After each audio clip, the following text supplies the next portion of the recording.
Well, good evening and welcome everyone. Welcome to Quench, where we quench our thirst for knowledge and for connection with each other. So it's really great to have you. Tonight's topic is so much fun, but I'm really just glad to have you join me. This is now a full year of Quench. My first episode was last October in camaraderie with Come Over October, the wonderful initiative from Karen McNeil. We've learned a lot in between then and now and covered a lot, whether it's beer, spirits, lots of wine. We started with a very celebratory approach because that was a month that there was a new Master Sommelier announced. So we had Miles on our show and very excited to have all of you back here tonight for what's going to be an absolutely delicious and informative episode. I do want to mention that if you would subscribe to my YouTube channel, that would be fantastic. You'll get a reminder of every new episode, and it will help me to stay basically choosing the topics that we want to talk about and not doing sponsored content, which I'd rather not do. I really want to stick with covering the topics that we like and having the freedom to do that and just to select wines, work with people that we all want to hear from. So it's great to have you with me here tonight. So thank you for joining. The last episode we hosted on the road. If you're noticing right now, we're actually at my house. We've been at my house a few times, but the last episode was at the Oakville Wine Merchant, right next to Oakville Grocery. We had the fantastic Master of Wine, Claire Tooley, and want some of their great wines from the Rosé collection, as well as some fantastic food from the Oakville Grocery, because they have a fantastic pizza oven. How many times are you having weeknight food and it's pizza? But we also had chicken fingers and lots of different things, and really talked about how you can not settle on a weeknight just because you're doing something quick and you're looking for affordability. You can still get yummy, and that's what we did. So we had a really great time with it. But tonight's topic is #Champagne Day warm up. Now, I know those of you who know me know that every day is Champagne Day in my world, if I can afford it. But #Champagne Day by the Champagne Council is the fourth Friday of October. And it really, what it does is it kind of gears us up for champagne season. And when I say that, what I mean is true French champagne, right? Not wines that are called champagne because they have bubbles, but wines from the Champagne region of France. And so that's super important.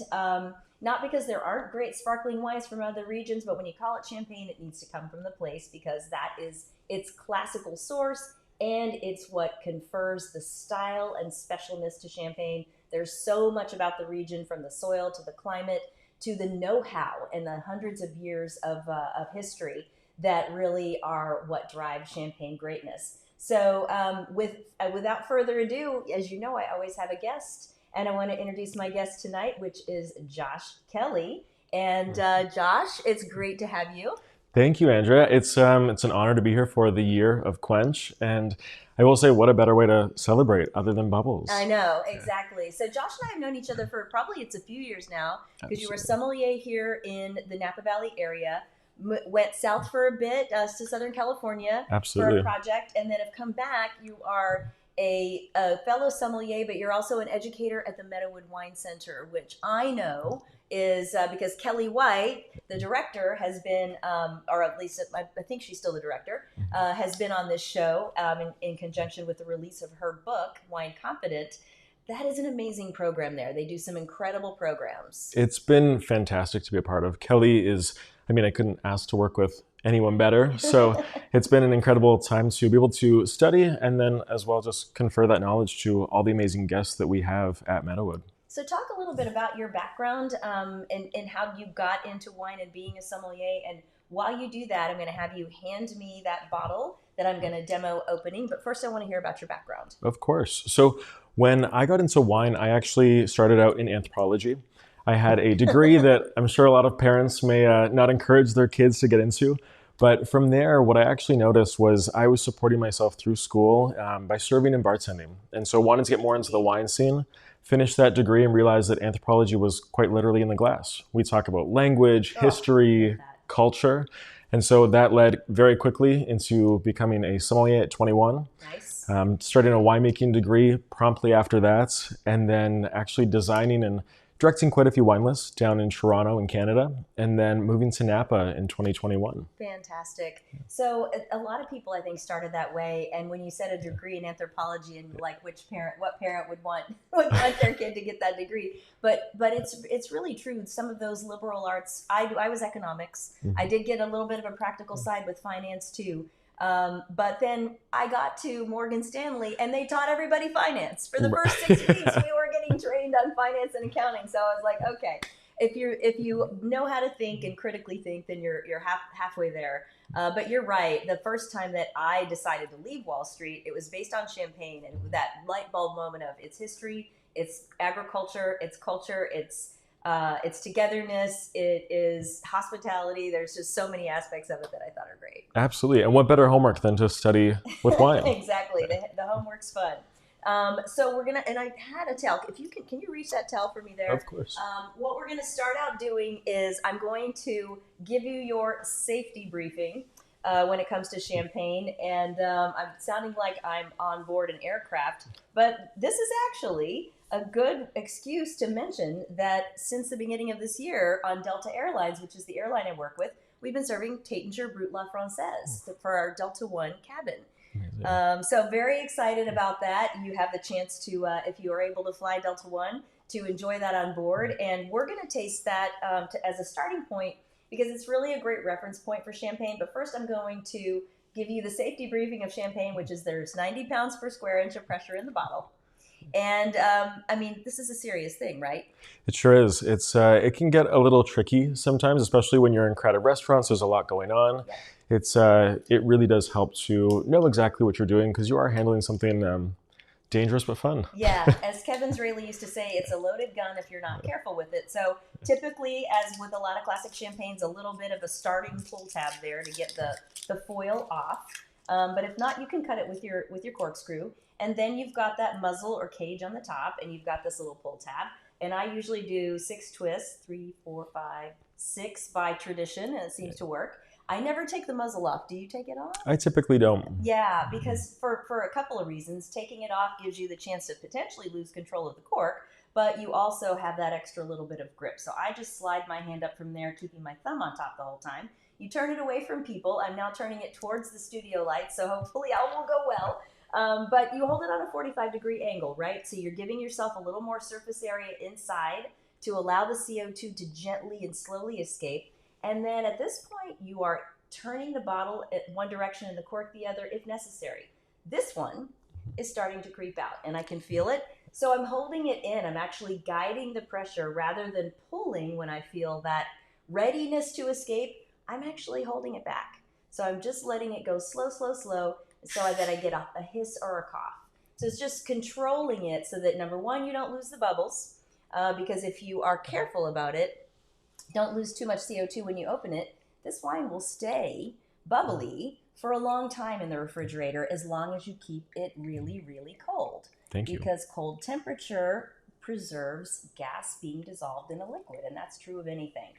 So we're going to taste this. And I'm going to have my producer buddy here, Lisa, tilt your head in here and give a wave. There you go. So we got to make sure that we're all here learning. She is a hospitality professional at one of our great wineries here in the Napa Valley that you just got a chance to visit, right? Robert Craig. It was incredible. Yeah. If you get a chance to come out to the Napa Valley, I would definitely recommend checking them out. Some phenomenal Cabernet Sauvignon. We were able to try some Mount Veeder, a little bit of Spring Mountain and Howell, of course, but incredible wines. Yeah. And that like mountain Cabernet like that. And the thing about that one is it's you get those 3 mountain appellations, and you also they deliver a lot for the price, which I think is great. But back to bubbles. Okay, so we are tasting the Taittinger Brut La Française, and first of all, just Brut. What do people need to know about that word? So Brut essentially was designed to be a term to express how much dosage would be added to a bottle of champagne.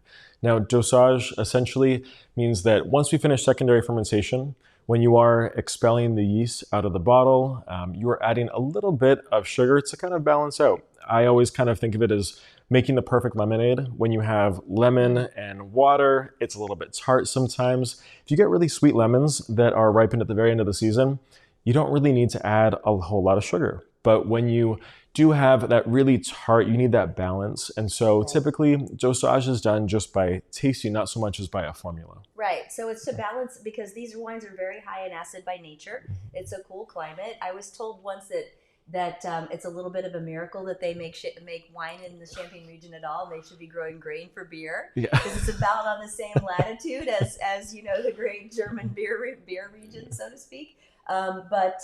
So I wanted to start us with this because the reference point for a lot of people when it comes to Champagne is what we call first of all, let's get into the glass here. We'll get to the category in a second, but I wanted to start us out with this one because it is dominated by Chardonnay. It's 40% Chardonnay and then about equal parts of the other two grapes. And let's just talk about the grapes for a second in Champagne, because we know of the big three.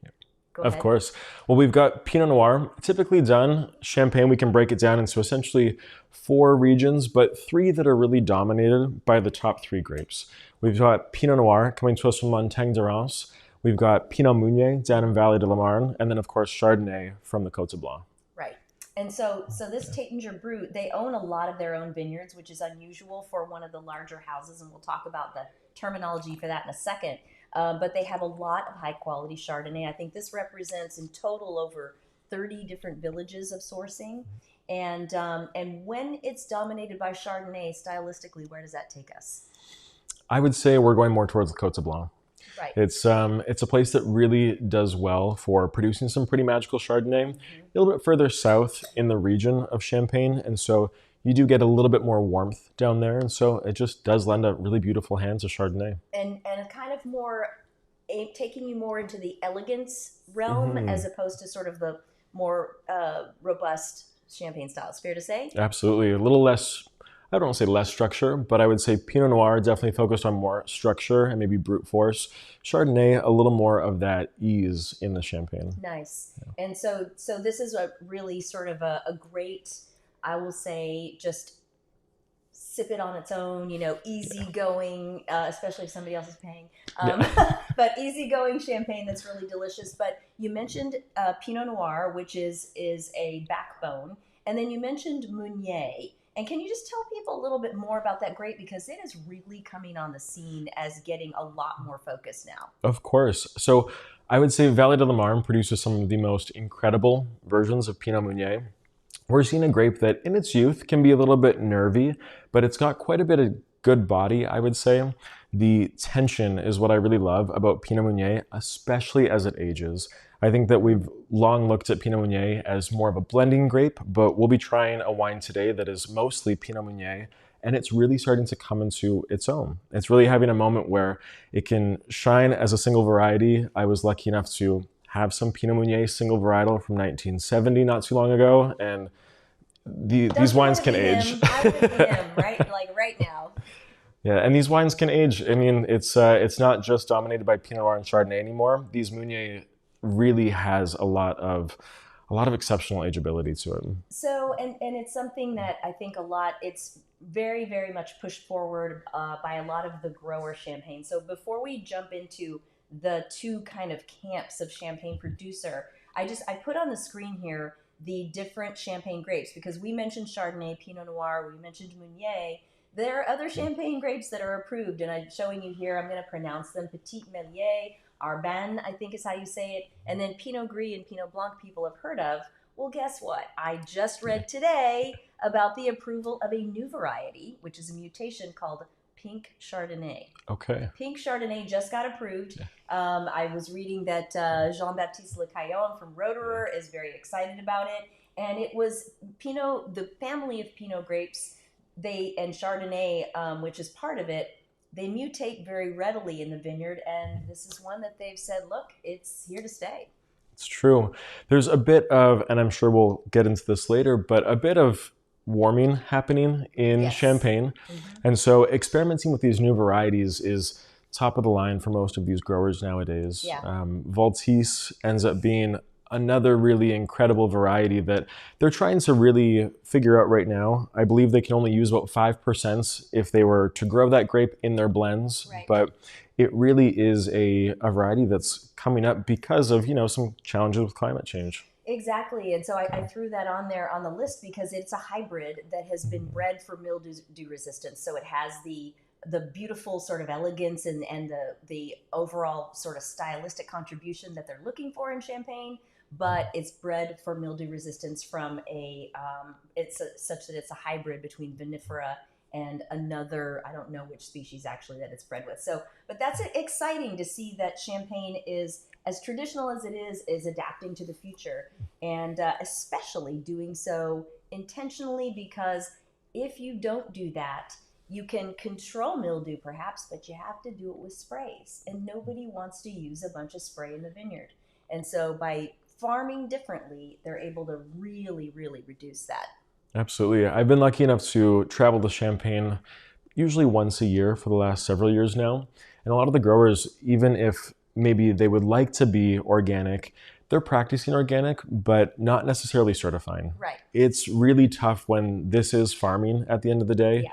to give up maybe an entire vintage if you can't maybe help out your vineyard every once in a while. So I would say that definitely trying to come up with new ways and solutions to really mitigate a few of these vineyard issues that, I mean, they're doing pretty well at. Yeah, and I think it's like people. We really want to try to not take pharmaceuticals and things like that, but sometimes you just have to have it. Sometimes, for your own health and for longevity, and that's the same thing with vineyards. They sometimes need interventions that you keep to a minimum, but farming really intentionally, they're able to do that, and that's very exciting about the region. Is they could rest on their laurels, but they're also, and this is something that you get with the European mindset a lot, is they're planting vineyards. When they replant a vineyard, it's for the next generation to actually make wine from. They're not really expecting that they're going to do much with it in their lifetimes, which is that only comes with farmer mindset for sure. Absolutely. So we've got the Taittinger, and this is a category that most of us cut our teeth on in Champagne that we call the Grand Marques. Those are the major maisons or houses of Champagne that you are familiar with. They typically own some vineyards. They also source. And so you've got Taittinger or Taittinger or Tattinger. All of those, I have it on authority from Vitalie Taittinger herself, that any of those pronunciations is cool. She's like, it's just Champagne, don't stress. But Veuve Clicquot, Moet and Chandon. You just went to an event. Would Henriot be considered a Grand Marque? I believe they're kind of in the middle there. They're maybe a negociant, we could call them. Gotcha. Yeah. So there you go. So those are the classic sort of bigger houses that we expect to see in most places or in typical stores. But in the last 20 years, there's been this huge movement towards growers of the grapes creating and marketing and exporting in particular, because they've probably always been making those wines, their wines, and it's a whole different system. So can you explain what a grower Champagne is? Of course. So these are really and truly farmers at the end of the day. They cut their teeth in the vineyard for the most part. But the amazing part about being a grower is that you are in control of every single step along the way. And so a lot of the heart and soul of farming those grapes throughout the year, the process doesn't end when you're able to sell them at the end of the year. You're pulling them into your own house or domain, and you're continuing that process. So I find that the production is typically much smaller, but they are really built on this soul and character. They each have their individual influences. Right. And really, I think becoming a much larger part of the conversation of Champagne. Absolutely. And they're kind of controlling everything from the ground to the glass, which isn't to say that the Grand Marques aren't very involved in the farming and the quality of the fruit that comes in. And in fact, they get grades, right? They have to meet certain minimum standards, and the top vineyards get graded as well. So, but with the growers, it really is that they are producing the raw materials that they're turning into wine, 100% of it. And I would say that there are some, the real movement in our country, and I think that's true of the other big export market for Champagne, which is England, came from great importers, right? And I think it sort of started with Terry Thies maybe 20 years ago when he was bringing in great Rieslings and great wines from Austria. He also kind of turned a lot of people onto the grower movement, but now there are tons of others. And so let's go to the next wine. Because a good friend of mine has, really became enamored of these grower champagnes and decided to make a specialty import company specifically focused on that. And yes, we are pouring out the wine. But that's just, it comes with the territory. But we're going to taste a grower champagne because what we're going to try to do here is take a little trip through some classic champagne styles. We're not hitting them all, but some classic champagne styles, because whether it's a Grand Marque or a Negociant or a grower producer model, they tend to be making the same categories. They might be making a Brut non-vintage. You talked about Brut meaning related to the dosage or the adjustment against acidity. Let's talk about this one, because this is, and we'll take a look at the label. This is the Loriot-Pagel. Am I saying that right? Absolutely. Or is it Pagel? Pagel. Loriot-Pagel. Brut Nature. So, and you see it right there on the label. Tell us what that means. What does Brut Nature mean? What should people expect from a style perspective? Sure, of course. So I think Brut Nature is something that has come into fashion. This is pretty phenomenal. So I want to give a big shout out to our sponsor of these grower champagnes, Christine Mersnick from Grace Under Pressure. She's the importer bringing in these. Cheers. These are some pretty phenomenal wines. And so this is quite possibly one of my favorite Brut Natures on the market. This is pretty delicious. So this has been in my refrigerator with one of these stoppers on it for a week. Yeah. And it's just probably only gotten better. I was instructed not to touch it or open it. Yeah. Oh, let's make sure that Lisa gets some. Absolutely. And lo and behold, it has great bubbles in it, which I expected, because as I said before, if you're careful about when you open it, these wines are going to hold their bubbles. And when they lose the bubbles, guess what? They're still good. They're still wine. They're still really good wines. So don't stress about any of that.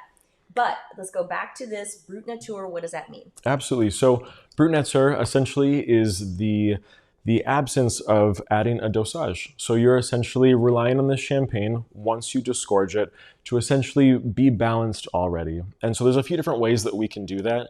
This wine here is 0 grams dosage. So we're not adding any sugar after that secondary fermentation.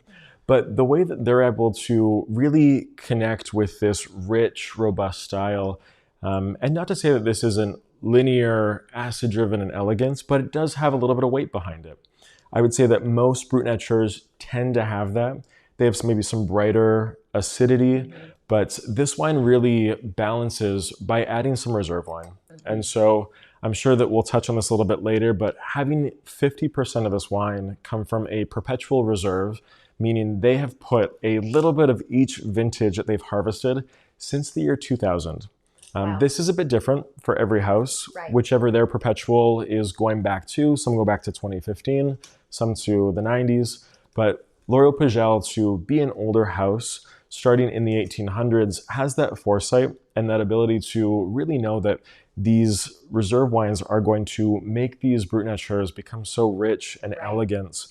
It really is a stunning wine. So 50% reserve wine to that 2000 to 2020 in the bottle, and 95% Meunier. So phenomenal wine. Thus, no vintage on the bottle. And that's really more most champagne is not a vintage dated product. That's a rare thing. And it's really only done not when the years are the great years, they have to be good for sure, but really when they have good quality plus a distinctive character. The blend is the art of it. So you're blending, in this case, it's mostly Meunier, but they may be blending villages, they may be blending single crus. There's certainly, as you're saying, blending vintages, either through reserve wine that are isolated by vintage, or in this case through a perpetual. It's almost a little bit like a Solera system, right? Or as if a baker is constantly feeding their sourdough starter, they're constantly feeding their perpetual reserve. It's a really great analogy. and getting really nice complexity out of it. And then think about it. I think I was reading that this cuvee is based primarily on the 2018 vintage. So we already have a really old wine anyway. And then we have perpetual reserve components going back to the early 2000 time frame. And all of this is to say that you get this incredible champagne freshness, but the complexity that comes with age, rather like me. The older I get, the better I am. Just kidding. That's our story, and we're sticking with it, right? What you got? Oh, I have a question. Megan is asking, where can I find a bottle? Do you know where this is sold? So I know that Christine with her company, Grace Under Pressure, typically sells to restaurants. I know that there is a store, if you're based in the North Bay area or Northern California like we are, Acme in St. Helena is a great place to find a few of Christine's champagnes. Yep. And so I would start there. And they ship too. They ship because it's mostly, in fact, it's mostly a not walk through off the street merchant. It is more of a personalized merchant service. So that's a great idea. Absolutely. Yeah. So this wine, so we have Brut Nature, primarily based on Meunier. This is just absolutely delicious. And I think that when we've defined what a perpetual reserve is, what I want people to come away with is that these are generally, champagne gives you so much complexity because they are blended and incorporating so much older wine. Not that it isn't fresh, it's still unbelievably fresh, but it has developed into a whole new animal.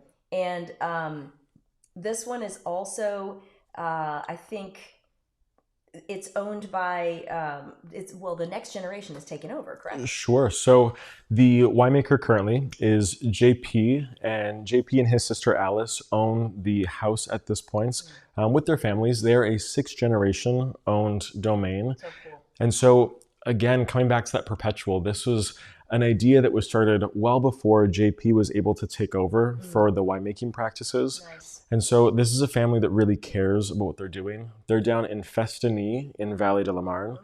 And so on these beautiful green clay soils, you really don't get those in a lot of parts of Champagne. So I think they really add to this Meunier's character. Starting in, I would say, one of the oldest houses we're actually tasting today in the 1830s. That's incredible. That's very incredible. And I'm just, as I go back to it and I keep smelling it, it keeps developing. It's got a really nice kind of crunchy sort of, I'm smelling soil, but then I'm also smelling like honeycomb and apple tart tatin. And it's just, and then you taste it and it's completely dry and refreshing and it's zippy, and then it just spreads and becomes really mellow and has this endless finish. So that's a lot. That's delivering a lot. I will say, every time I have this champagne, and I've been fortunate to have it a few times now, that this over delivers for being a non-vintage wine. I mean, in Champagne, typically, you're allowing this wine to sit on those spent yeast cells, or the lees that we call them, for around 18 months before you can call it a non-vintage.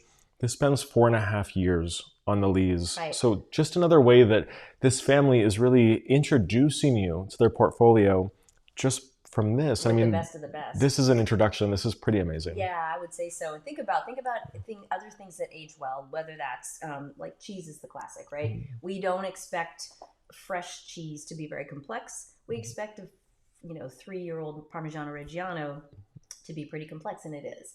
And that's what you're looking at here. It's just a lot of things chemically. The chemistry evolves and develops into aromas and flavors that are almost impossible to describe. They are impossible to resist. Yeah, this is a phenomenal wine. Well said. So Brut Nature we've looked at a Brut non-vintage with a little higher level of dosage. Now we're going to go to Rosé, and it's been the wine of the moment forever, but Rosé Champagne is a whole other animal, and it's just so special, and we're worth it. So let's talk about the Rosé that we're tasting here. Is another grower from Grace Under Pressure. And I've met Alexandra, right? Absolutely. Alexandra, and I'm going to say it's salmon. Salmon. But we could say, as Lisa and I were talking before, we can say salmon if we want. Yeah. But because it's got a beautiful salmon color, especially if you're looking at sockeye. But this is a gorgeous wine. And what's really interesting about Champagne is that as much as you're seeing things happening with more and more wines focusing on Meunier, you're also seeing things happening with different approaches to Rosé. Because tell us how it was classically done, and then kind of this one is an example of well, a little bit of the old style and some of the new style. Absolutely. So the older style, I would say the one that most people would maybe be familiar with, that isn't quite the characteristic style of most sparkling wines nowadays, is to add in a bit of that red wine. You're creating another red wine, let's say Pinot Noir or Pinot Meunier as a still wine, and then able to add that in for either color, texture, or aromatics. I would say nowadays we're seeing a lot more saignée. And so saignée, that method, sang, for those of you who speak French out there, it means blood. And so saignée, to bleed. And so you're effectively making a red wine and bleeding off a little bit of that color. So you start effectively making a red champagne and then bleeding it off when you want to extract the color at the point that it's good for whatever you're deciding to make, but kind of concentrating off that red wine. So Saignée, I would say, was around 5% of the wines made in Champagne around a decade ago, and now we're actually up closer to 20 to 25. Right. It's really interesting. I've seen that just grow and grow. And what do you think it does? What do you think it does to the style? For Saignée, I would say it's a little more body, a little more weight, whereas having the ability to blend in that still red wine, it gives you, I would say, a lot more control, not only of the color, but of the amount of red fruit that you want to find aromatically in the glass. I find in this, there's quite a bit of strawberry, there's a little bit of raspberry, white cherry, and that's definitely coming from those red grapes. Yeah, and it drinks like a red wine, but it still has that refreshment, that tension, that kind of. I was thinking in my head, I'm picturing like a ballerina on point, or a tightrope walker at on a high wire act, because the precision is still there. That beautiful acidity. Talk for a second about rosé, and especially rosé champagne and food. And I'm going to lead the witness here and just say, don't you think that this goes with like many main courses, including meat?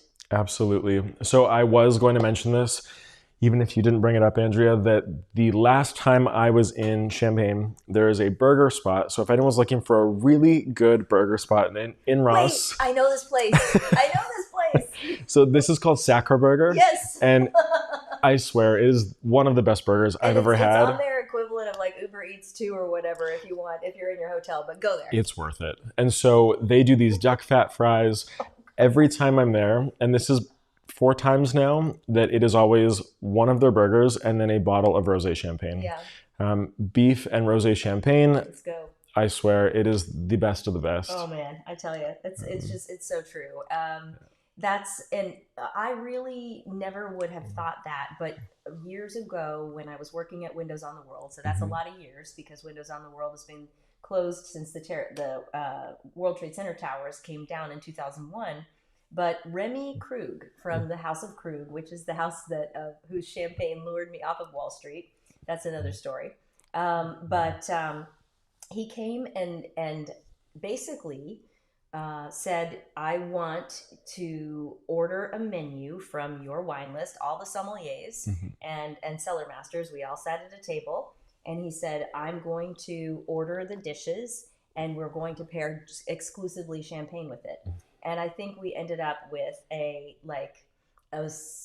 venison, a lamb, and a pork and a duck with the main, and it was with vintage rosé, or just maybe it was a basic rosé. There's no such thing as basic, but anyway, I was forever converted and convinced. This is, especially with this being Meunier based, we're doubling down here, and this is another Meunier based wine. This is actually 100% Pinot Meunier. It has the weight, the texture, and the body to really stand up to those bigger proteins. And so I would, as a former sommelier from restaurants and fine dining, would have zero qualms recommending someone try this with a rare steak easily.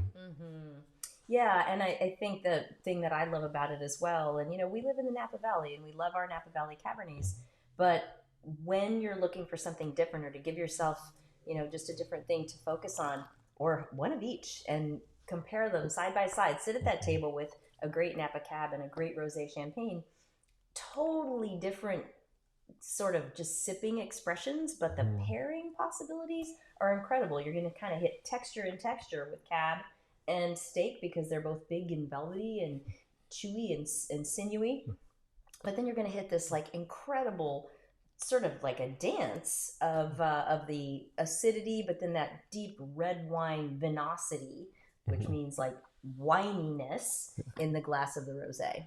If anyone out there is a chef by chance that likes to make compound butters, doing maybe a lavender compound butter on top of a nice filet, oof. Do call us. Yeah. Let us know when to show up. That sounds absolutely amazing. Yeah. I hadn't even thought of that, because then you have that acid and those bubbles to scrub right through the butteriness. Oh my gosh. Wow. Yeah. Babu. Okay, that sounds amazing. Okay, so clearly we are in champagne heaven here. How are we doing on our hashtag Champagne Day warm up? I think we are preparing people with some very good info to turn their hashtag Champagne Day into a month or a year or whatever. Absolutely. I would say that Champagne Day, like Andrew mentioned already, every day at my house. When I can afford it, Exactly. It is every time, especially for food pairing. I mean, like you said, easily go through every single course in a meal with champagne. There's so much variety that we maybe don't always expect from champagne. That's true. Yes, when I used to bring my Windows on the World cellar staff, Windows and Rainbow Room, because we operated both, and we never had holidays, because holidays were like 1,200 covers in a day at 2 different restaurants, a subway apart, and then it was inventory. And so once we got through that, and come February, we would do our holiday celebration, and people would come to my house, and we would have a champagne-only dinner. And then Incredible. the great reds and the ports would be like after that, when we just wanted to talk and experience them and talk about them. But yeah, it's definitely your homework assignment, full champagne meal. And think about that. We got the holidays coming up. You can do your 7 fishes. You don't have to be Italian. You're allowed. I'm not. I'm going to. I'm going to get some help. But and we'll talk about that in a minute. But fishes anyway. So let's jump into now another category of champagne, which broadly I'll call it prestige cuvées. Sure. Right? Because whether it's Dom Perignon or Grand Siècle from Laurent Perrier or Cristal from Roederer and so many others, prestige cuvées, cuvée prestige, they call them in French tête de cuvée. The highest end, they're often vintage dated, almost always vintage dated, very, very extensive lees aging, and they're sort of like, they're the reserve bottling, the most exclusive. Right? Absolutely. I would say so. A lot of these domains or houses that you mentioned, they typically have this one thing in common, which tends to be a little bit of oak usage. And so that's exactly where we're going with this one. Oh, wow. Yeah. Okay, cool. Yeah. Right. And when you say oak usage, so it's important when we're talking about champagne, we're talking about fermentation of the wine to start out to just become wine, what we call the base wine and the reserve wine. And then you have that next fermentation in the bottle, right? So the oak usage is at the fermentation stage, where you are making the building blocks of the wine that will later be converted in the bottle by the action of a little bit of yeast and sugar in there in the traditional method, second fermentation in the bottle in which it will be sold, with rare exceptions. So this, however, as part of many, not all growers, but there's a collection of growers, this movement is a particular designation of prestige cuvée that they've all banded together to create. That is quite a commitment. It really expects a lot of them, and it doesn't make any promises to them. So tell us a little bit about this. This is the Club Trésor, and their designation is Special Club. This is phenomenal. This is the best of the best that we have come to expect from certain growers in Champagne. Talk amongst yourselves. Yeah. Sorry. This is a pretty amazing wine. So Special Club essentially is a consortium of growers. Currently, there are 24. I just got wind of a 25th being added this year. Oh, how exciting. This is exciting. Things are moving along. They brought in another house, which I'm excited to share a bit later about. It's pretty amazing. But gotcha. We've got some really amazing wines here being produced. So essentially what happens is between the 24 members of Special Club that are involved, they're allowed to submit a wine every vintage that they really believe omits this character that everyone agrees on is really indicative of the best from the region of Champagne. And so essentially they are always vintage dated, and they are a double-blind panel tasted. So if the three of us sitting here were all growers, we would all blindly taste each other's wines, and we would have to give our thumbs up or thumbs down on that Vin Clair, that base wine that hasn't been turned into bubbles yet, on whether or not we think that will be a good representation of Champagne. And so the approval rate at that point, it's around 70, 80%, whether they get approved or they don't. There are definitely wines that are unfortunately not approved, but it just goes to show you're either rating your best friend's wine or even maybe your own wine, and you might not be approving it that year. And so it's pretty rigorous. The second tasting is also double blind, and it's when all of these wines have gone through 3 years of secondary fermentation. They've finished, they're officially champagnes or vintage champagnes that we call them, and they're able to purchase this glass. You might notice the bottle is a little bit different than the rest of the bottles here.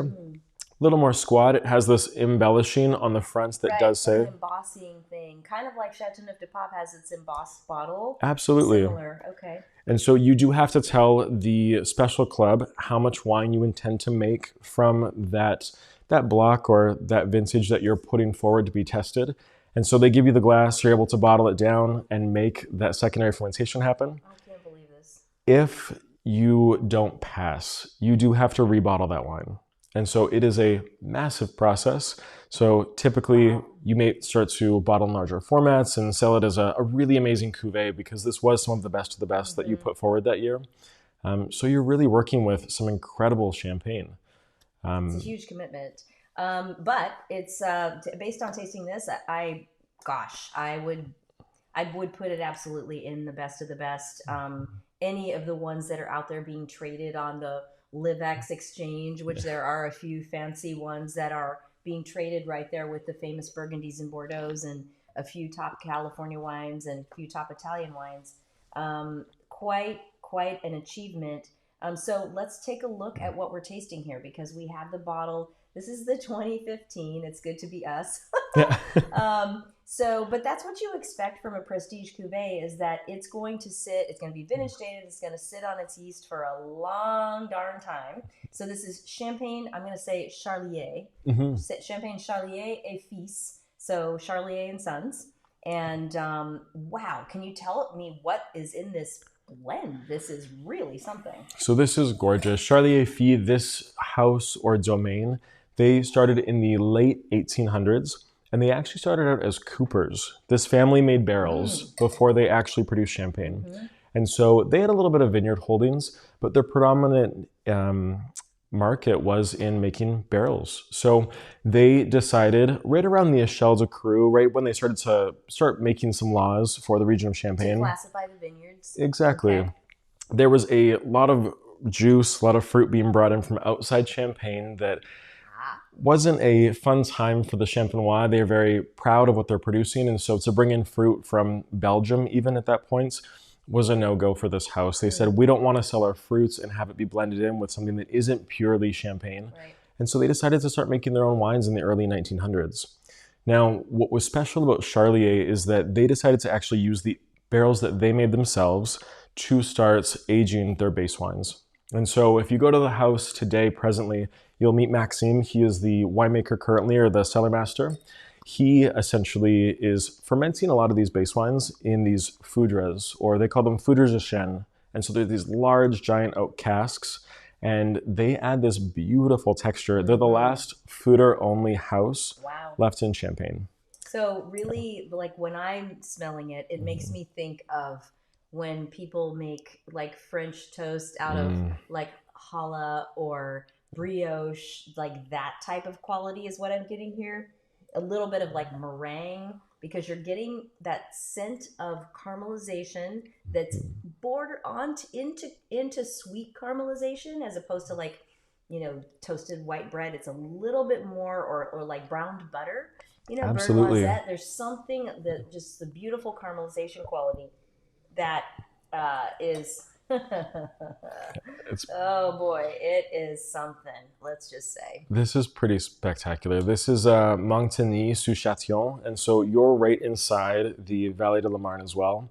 This is 70% Chardonnay, Really? and then 15-15 of Pinot Noir, Pinot Meunier. And so having that elegance and that richness as well of the Chardonnay, you put barrel on top of that. This is stunning. And let's just say, Marne in Chardonnay and this guys is extraordinary. Wow. And it's interesting that you're talking about the barrels, because the wine that lured me off of Wall Street was Cru Grand Cuvée, which is known for aging their base wines in neutral barrel. But this is a whole nother level. This is pretty phenomenal. Wow. I will say all the wines that Charlie Afey makes, they're incredible. They're stunning. This is really top of the top. This spends 9 years on lees. Oh my goodness. Their previous cuvee, their 2008 Special Club. So again, they haven't made Special Club since 2008, and this is their current release for 2015. Oh goodness. So really, really special that we're getting to try this. I will say, if you have some sort of a milestone in 2015, figure out where this is being served and go and make a reservation and have some, because this is really something. So I think what you want to know about these wines is that the Special Club and other prestige cuvée categories, in my opinion, they still, we talked about the Loriot-Pagel over delivering on price at the Brut Nature non-vintage level. These do too. Like it's expensive out there to have really special wines these days.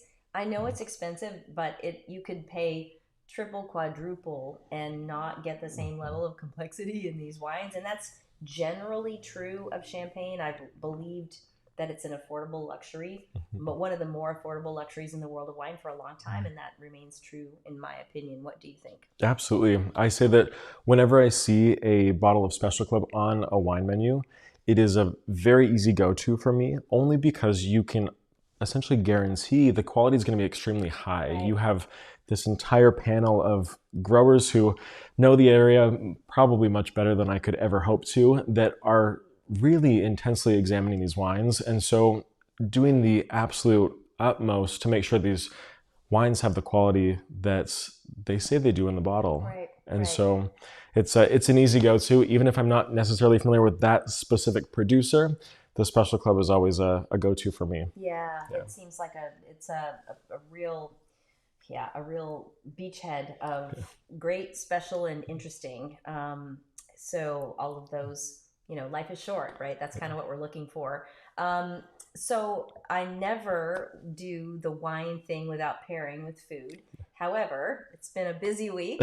So what I did, which I think will be perfect, is I grabbed this Laura Chanel marinated goat cheese. It's black truffle marinated goat cheese. And as I smell that cheese and I smell this wine, I think we're going to be happy.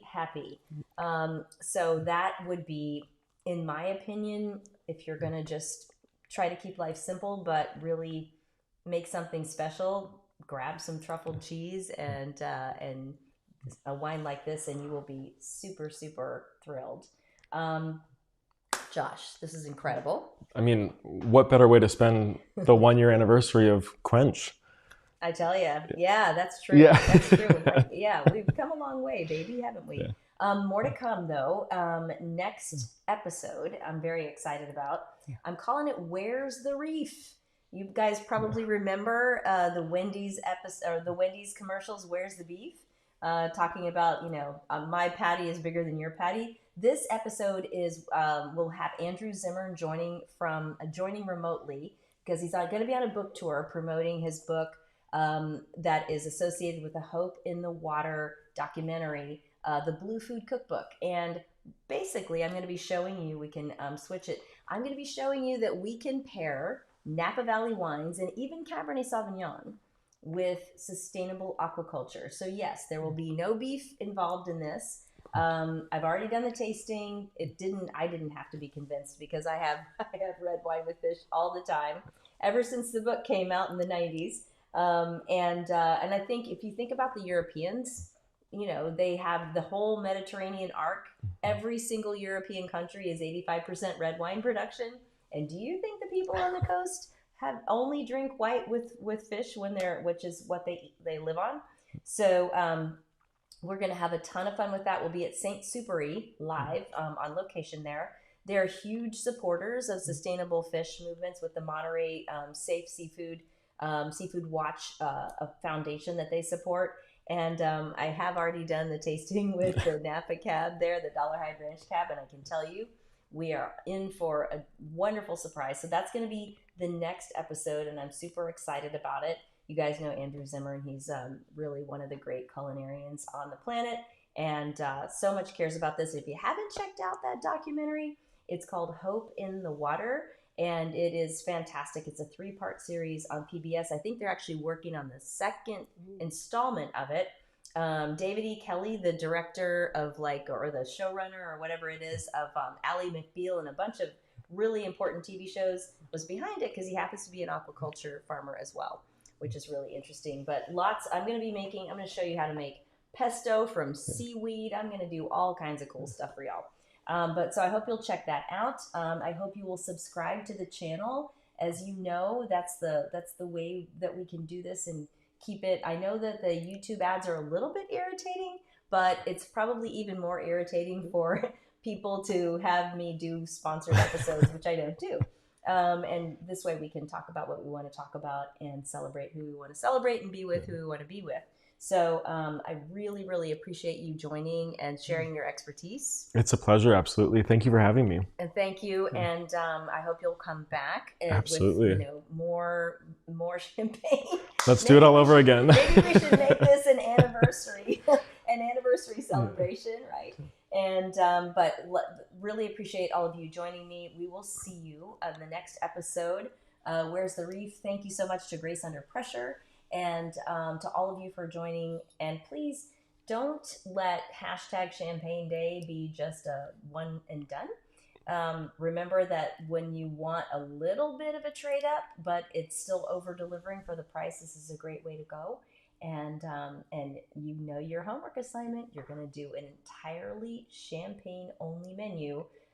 Let's say before the year is out, or at least before Boxing Day, January 6th. How about that? Preparing for New Year's Eve. Preparing for New Year's Eve. You're ready to go. You're ready to go. Or 7 fishes, right? Yeah. It doesn't matter what you celebrate. You can still do 7 fishes. Yeah. All right. Love you guys. Thank you for joining. Please subscribe to the channel. We'll see you the next time. Cheers.